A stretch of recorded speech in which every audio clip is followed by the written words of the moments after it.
చిన్న మాట పెద్ద మార్పు. లక్ష్మి కొత్తగా అత్తింటికి వచ్చింది. అత్త శాంతమ్మగారు చాలా కఠినంగా ఉండేవారు. ఇలా చెయ్యకు, అలా చెయ్యాలి అంటూ ఎప్పుడూ మందలించేవారు. లక్ష్మి బాధపడినా ఏమీ అనకుండా తన పని చేసేది. ఒకరోజు శాంతమ్మగారు జారిపడిపోయారు. ఇంట్లో ఎవరూ లేరు. లక్ష్మి వెంటనే ఆమెను లేపి మందులు పెట్టి పక్కనే కూర్చుంది. శాంతమ్మగారు ఆశ్చర్యపోయారు.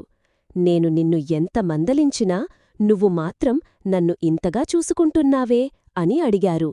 లక్ష్మి నవ్వుతూ, మీరు నా అత్త కాదు అమ్మగారు, అందుకే అంది.